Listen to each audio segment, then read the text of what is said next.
Hello नमस्कार। आज चाहिँ म कटहरको सब्जी है र एकदम प्योर खोलाको माछा है, बेसी छैन। यो चाहिँ हाम्रो ससुरालीबाट प्यारो भन्दा पनि प्यारो बुबु हाम्रो उहाँहरूले एकदम दिनुभएको र कटहरलाई मैले पिस पिस गरेर बोइल गर्न गएँ फर्स्टमा है। कस्तो हुँदो रहेछ एकताल ट्राई गरेको। र कटहर र माछा खानुहुन्छ कि हुँदैन त्यो चाहिँ याद छैन, तर प्लिज कमेन्टमा गरेर भनिदिनुहोस् होला है।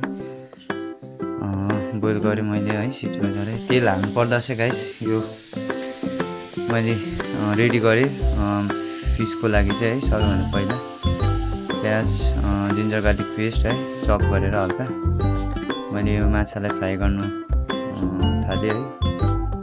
हल्का रोस्ट गर्नु पर्यो।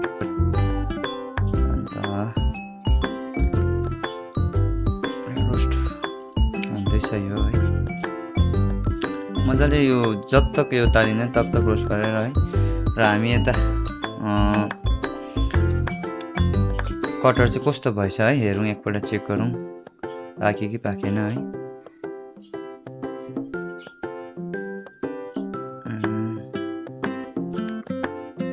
एकदम तातो बाफ उडिरहेछ है। एकदम चाहिँ निकालेँ यसलाई है, पाकेछ मजाले नै। हल्का यसलाई बोइल गर्दा पनि हुन्छ। र यो फिस रेडी भयो है, फ्राई भएर। अब कटहर पनि बोइल गरेर रेडी काटिसकिसकेँ। र पहिला अब फिसको लागि मैले पाँचफोरन भन्छ है, पाँचफोरन टक्कै हालेर चाहिँ अलिअलि रोस्ट भइसकेपछि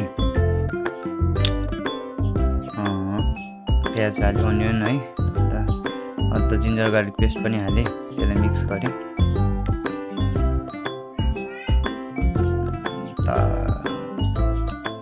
त्यो अलिक रोस्ट भइसकेपछि मसलाहरू के छ तपाईँले हाल्नु सक्नुहुन्छ, तर म चाहिँ एकदम सिम्पल तरिकाले नै बनाउँदैछु है। जिन्जर गार्लिक पेस्ट हालेर चप गरेको थियो अघि है। र त्यसलाई मिक्स गरेर सबै मसलाहरू के छ तपाईँले हाल्नु सक्नुहुन्छ। यो चाहिँ मैले अलरेडी बनाएर राखेको थिएँ है। र यो मिक्स गरेर हाल्दैछु। यो चाहिँ तपाईँको लसुनको पत्ता है, एकदम टेस्ट दामी दिन्छ यसले चाहिँ। र यो प्याज रमभेडा पनि हालेँ मैले है। हालिसकेँ, यसलाई मिक्स गरेर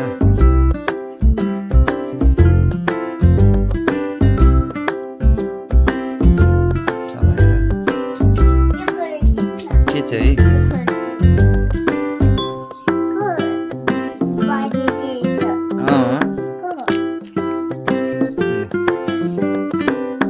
यो चाहिँ हालेर मैले किन यो हालेको भने अगाडि मैले यसलाई मेरिनेट गरेको थिइनँ, त्यही कारणले गर्दा चाहिँ यसलाई हालेर हल्का चलाएँ, किनकि यो यसको भित्र चाहिँ अलिक हल्का मिक्स भयो।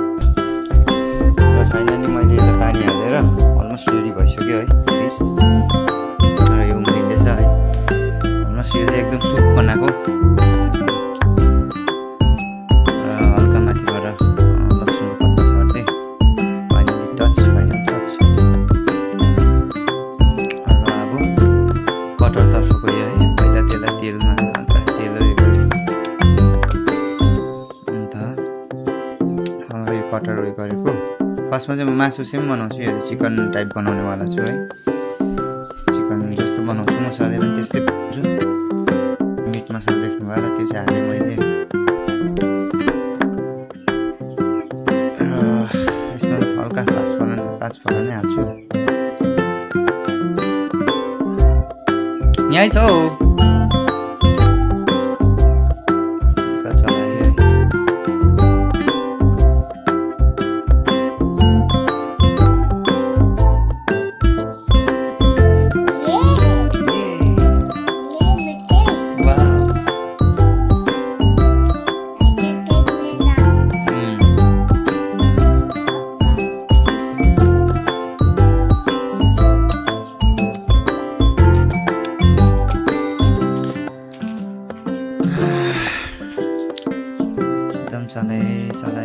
चलायो।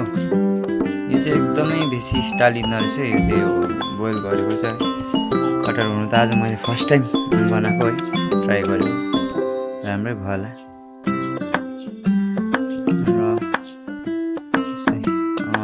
सल्ट है तपाईँहरूको टेस्ट अनुसार र यो अजवाइन हुचिङ पनि अलिकति टचको लागि हालेँ टेस्टको लागि प्याज हालेँ त्यसमै अलिकति फ्राई हुन्छ गार्लिक चप पनि हालेँ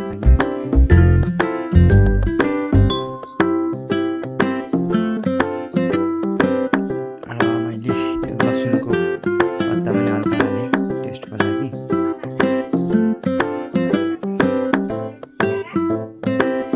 रोस्ट हुँदैछ त्यो मैले पेस्ट मिट मसला पनि हालेको थिएँ मैले चाहिँ तपाईँहरूलाई कस्तो मनपर्छ त्यो चाहिँ हालेँ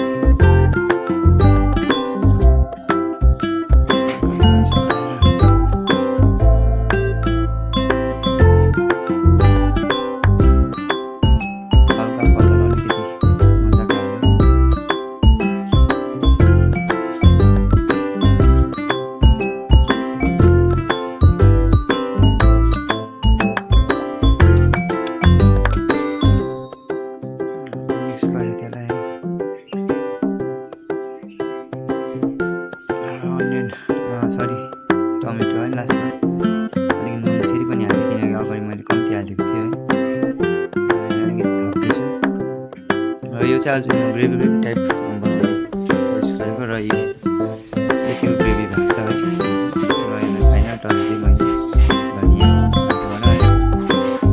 साथसाथै माछालाई पनि हल्का धनियाँबाट फाइनल टच दिएको एकदम thank you so much guys हेर्नु भएकोमा धेरै धेरै धन्यवाद लाइक कमेन्ट गर्नु नबिर्सनु होला है र तपाईँलाई कस्तो लाग्यो यो मेरो सानो एउटा प्रयास छ